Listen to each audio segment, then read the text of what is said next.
Steve Bannon found guilty on both contempt of Congress charges. A federal jury has convicted former Trump political advisor Steve Bannon of 2 counts of criminal contempt of Congress for intentionally defying a subpoena related to the assault on the U.S. Capitol last year. Bannon put on no defense in the case, which featured testimony from just 2 government witnesses, including the Deputy Staff Director of the House Select Committee investigating the events of January 6, 2021. The Justice Department told jurors the case was black and white, as simple as the words on the subpoena to Bannon last autumn.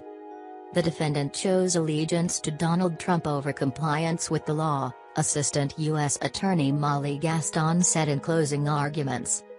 Bannon had broadcast his defiance on the social media site Getter, prosecutors said, posting that he told lawmakers he would not comply on October 8, 2021. After the first committee deadline had passed. The chief government witness, Kristen Emmerling of the January 6 committee, told jurors the panel wanted to know more about Bannon's contacts with former President Trump, his presence with others at the Willard Hotel in early 2021, and his statement on the War Room podcast that all hell is going to break loose a day before the Capitol siege. Bannon's lawyers said he made a mistake with subpoena dates, alleged political bias.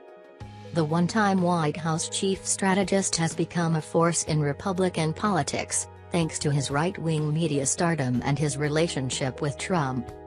Bannon provided no documents to the Democrat-led committee and failed to show up for a deposition last year, claiming he was barred from appearing because Trump had asserted executive privilege. U.S. District Judge Carl Nichols cast doubt on the privilege claim, and Trump's own lawyer suggested that it would not cover Bannon's wholesale refusal to cooperate with the House Select Committee. Defense attorney Evan Corcoran argued Bannon had made a mistake with the subpoena dates, which he called placeholders. Corcoran also asserted that government witness Emmerling had donated to Democratic political candidates and had been part of the same book club as prosecutor Gaston. The thing about bias is that sometimes people become blind to it, Corcoran told jurors. Prosecutors said the effort to inject politics in the case amounted to a smokescreen to confuse the jury. The only person who is making this case about politics is the defendant, and he is doing it to distract and confuse you, Gaston said. Don't let him. Bannon had sought to delay the case, making a nearly last-minute offer on the eve of trial to testify before Congress in a public hearing. The Justice Department described that offer as a ploy, and not even a good one, prosecutors said, because it did not address the panel's demand for documents. Prosecutors left the courthouse quietly without comment after the verdict. In a written statement, U.S. Attorney Matthew Graves said, Mr. Bannon had an obligation to appear before the House Select Committee to give testimony and provide documents. His refusal to do so was deliberate, and now a jury has found that he must pay the consequences. Outside the building, Bannon thanked the judge and jurors for their service but blasted members of the House Select Committee for conducting what he called a show trial. Bannon also vowed to appeal, saying the legal conflict was nowhere near complete.